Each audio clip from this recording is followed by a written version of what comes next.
जय हिंद, नमस्कार साथियों। आप सभी का स्वागत है आज की इस क्लास में। उसी तरह उसी लेवल पर उसी तरीके से 10 क्वेश्चन सीरीज का आगाज करेंगे जो हमारी पिछली क्लासें चल रही है और बहुत ही अच्छा रिस्पांस आ रहा है और इसी तरह रिस्पांस बनाए रखिए। और हाँ, आप लास्ट में नहीं बताते हो कि आपके 10 में से कितने हो रहे हैं सही, क्यों नहीं बताते हो आप हमें बताया करो, ताकि आपके जो लेवल हो रहा है वो हमें पता चले कि हमारे जो परिवार के सदस्य हैं, जो आप हमारे परिवार के सदस्य हो, उनमें से 10 क्वेश्चन सीरीज में हमारे परिवार के कौन कौन से सदस्य ऐसे हैं जो इतने टैलेंटेड है, जो 10 में से 10 सही कर रहे हैं और इनके लेवल और आगे बढ़ रहे हैं। तो जी हाँ, 10 क्वेश्चन सीरीज बहुत ही अच्छी तरह आपकी हेल्पफुल मदद कर रही है और आगे भी करती रहेगी। चलो देखते हैं किस तरह से क्वेश्चन आज के हैं और लेकर आए हैं। बिना टाइम वेस्ट किए क्वेश्चनों की शुरुआत करते हैं, क्वेश्चन क्लास की आगाज करते हैं, ताकि बेहतरीन तरीके से आपका लेवल जीके का बढ़ सके। तो देखिए, आज का हमारा पहला क्वेश्चन होने वाला है। सबसे पहला क्वेश्चन ये रहा, देखो। लोक देवता, सबसे पहले लोक देवताओं से शुरुआत करते हैं। आज लोक देवता के यानी लोक देवता गोगा जी के थान सामान्यतः किस पेड़ के नीचे पाए जाते हैं? बहुत ही अच्छा और इजी क्वेश्चन है। देखते हैं, क्या नीम के पेड़ के नीचे गोगा जी की थान पाई जाती है? क्या खेजड़ी इसका सही आंसर हो सकता है? क्या पीपल इसका सही आंसर है? या बरगद इसका सही आंसर है? ये कैसे सही आंसर है, ये हमें कमेंट करके बताना होगा आपको। कि लोक देवता गोगा जी के थान के सामान्यतः किस पेड़ के नीचे होते हैं? आपका बिल्कुल करेक्ट आंसर होना चाहिए क्या? बी, यानी कि खेजड़ी। क्या है इसका सही आंसर? खेजड़ी बिल्कुल करेक्ट आंसर हो गया, यानी कि खेजड़ी के नीचे गोगा जी के थान होते हैं। अब देखते हैं, अगले क्वेश्चन की तरफ चलते हैं। बहुत ही अच्छा क्वेश्चन है और हाई लेवल का क्वेश्चन लग रहा है मुझे। अगर पढ़ा नहीं है तो हाई लेवल का क्वेश्चन लगेगा।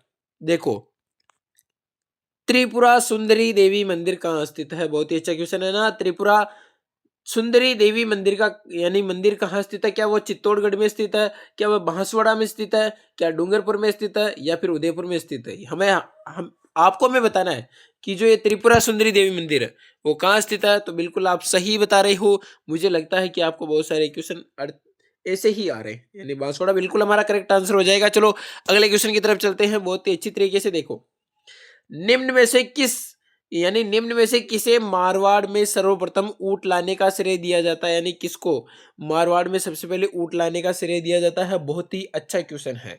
अब देखो, ऑप्शन ए तेजा जी सही है क्या? ऑप्शन बी पाबू जी सही है क्या? ऑप्शन सी गोगा जी सही है क्या? या फिर ऑप्शन डी हमारे देव नारायण जी सही है क्या? बहुत ही अच्छा क्वेश्चन है ना, इजी क्वेश्चन है। बहुत ही अच्छी तरीके से बताना है। अब आप मुझे ये बताओ, केसर काल में किसकी घोड़ी थी? केसर काल में किसकी घोड़ी थी? देवलचारिणी की थी, लेकिन कौन लेके गया था शादी करने के लिए? तो आपका आंसर बिल्कुल सही आ रहा है। क्या आ रहा है? पाबू जी। यानी कि मारवाड़ में सर्वप्रथम ऊंट लाने का श्रेय भी किसे जाता है? पाबू जी को। और ऊंट रक्षक देवता इनको कहते हैं, प्लेग रक्षक देवता कहते हैं।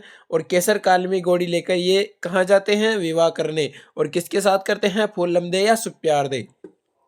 बहुत ही अच्छी तरीके से आपको ध्यान रखना है। अब चलो आगे चलते हैं बहुत ही अच्छी तरीके से। हाँ, एक चीज आप मुझे ये बताना है कि मारवाड़ में सर्वप्रथम अनार की खेती की सर्वप्रथम शुरुआत किसने की थी? वो आप हमें कमेंट करके जरूर बताइएगा, ताकि हमें भी पता चले कि आपका लेवल कितना और बढ़ रहा है। अब देखो, हमारा अगला क्वेश्चन है, बहुत ही अच्छा है। पाथल और पीथल के रचनाकार कौन है? अब देखो, बहुत ही अच्छा क्वेश्चन है ना। अब देखो, मानसिंह, दुर्गादास राठौड़, या फिर महाराणा कुंभा है, या फिर कन्हैयालाल सेठिया है। चलो ऑप्शन डिलीट करना सीखते हैं। पातल और पीतल, दुर्गादास राठौड़ है क्या? नहीं है, बिल्कुल भी नहीं है। महाराणा कुंभा भी नहीं है और मानसिंह नहीं है, क्योंकि ये भी राजा है। तो कवि कौन बचे हैं हमारे यहाँ? कन्हैयालाल सेठिया। तो पाथल और पीतल किसकी रचना है? कन्हैयालाल सेठिया की। और हाँ, ये जोधपुर की जो राजा है मानसिंह, इनकी एक रचना ध्यान रखना, प्रेम प्यालो। कौन सी रचना? प्रेम प्यालो। बहुत ही अच्छी तरीके से ध्यान रखना, प्रेम प्यालो रचना किसकी है? वो मानसिंह की, यानी कि सन्यासी राजा। मारवाड़ का सन्यासी राजा कौन है? मानसिंह है, ध्यान रखना। और पातल और पीतल की रचनाकार कौन है? कन्हैयालाल सेठिया। बिल्कुल भी हमारा करेक्ट आंसर हो जाएगा। कई बार आपने सुना होगा पातल और पीतल के बारे में। तो बीकानेर के थे, यानी कि पातल का मतलब तो महाराणा प्रताप, और पीतल थे बीकानेर के पृथ्वीराज राठौड़। यानी कि उनकी एक रचना थी वेली कृष्ण रुक्मणी, बहुत ही अच्छी प्रसिद्ध है। और वेली कृष्ण रुक्मणी को दुर्साहड़ा ने पांचवा वेद और 1900 पुराण कहा था। किसने? दुर्साहड़ा ने। ये बीकानेर के थे, ध्यान रखना। ये क्या है? अकबर के दरबार में रहते थे और वही जो लिखने का कार्य करते थे। इनकी आपने सुना होगा, पातल पीतल की सबसे अच्छी लाइनें लगती है वहां पर, जब महाराणा प्रताप को क्या करते हैं? पत्र लिखकर भेजते हैं। कौन? पीथल। तो क्या लिखते हैं? मैं आज सुनी हाँ ना हरियो, श्याला रे सागे सोवेलो। पूरा सुन लेना आप पातल और पीतल नाम सर्च करके, है ना। बहुत ही अच्छी तरीके से, मुझे बहुत ही अच्छी और प्रिय कविताएं लगती है। तो चलो अगले क्वेश्चन की तरफ चलते हैं। ये देखो, अब हमारा अगला क्वेश्चन है, चांद बावड़ी कहाँ स्थित है, यानी कि चांद जो बावड़ी है वो कहाँ स्थित है। बहुत ही अच्छा क्वेश्चन। दो जगह स्थित है, एक जगह तो हम बताएंगे, एक जगह आपको बतानी है। आमेर में है क्या, सिक्कर में है क्या, वो भानगढ़ में है क्या, या फिर अबानेरी दौसा में है क्या। बिल्कुल सही आ रहा है ना। चांद बावड़ी कहाँ स्थित है, अबानेरी दौसा में। अबानेरी दौसा में, यानी डी हमारा बिल्कुल करेक्ट आंसर हो जाएगा।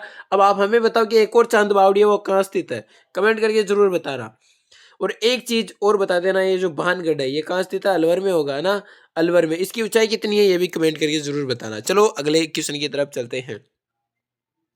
सीताबाड़ी का प्रसिद्ध मेला किस जिले में लगता है। बहुत ही अच्छा क्वेश्चन है। जो सीताबाड़ी का प्रसिद्ध मेला कहाँ लगता है, क्या बारां में लगता है, कोटा में लगता है, बाड़मेर में लगता है, या चित्तौड़गढ़ में लगता है। आपका आंसर बिल्कुल सही आ रहा है। क्या आ रहा है, ए। यही बता रहे हो ना सभी। यानी कि सीताबाड़ी का प्रसिद्ध मेला कहाँ पर लगता है, बारां में। यानी ए आंसर बिल्कुल हमारा करेक्ट हो जाएगा। चलो अगले क्वेश्चन की तरफ चलते हैं। हमारा अगला क्वेश्चन है, रेगिस्तान का कल्प वृक्ष किसे कहते हैं। सबसे नॉर्मल क्वेश्चन, सबसे नॉर्मल इजी क्वेश्चन। देखो, फोग नहीं है, बबूल नहीं है, खेजड़ी यही तो है हमारा रेगिस्तान का कल्प वृक्ष। रोएडा तो राज्य वृक्ष है, रोएडा राज्य वृक्ष है ना। हाँ, तो खेजड़ी बिल्कुल हमारा राज्य वृक्ष तो खेजड़ी है, रोएडा तो फूल है, पुष्प है, राज्य पुष्प। तो कल्प वृक्ष क्या होगा, खेजड़ी होगा। बिल्कुल सही आंसर है। राजस्थान यानी रेगिस्तान का कल्प वृक्ष क्या होगा, खेजड़ी। यानी सी आंसर बिल्कुल करेक्ट आंसर हो जाएगा।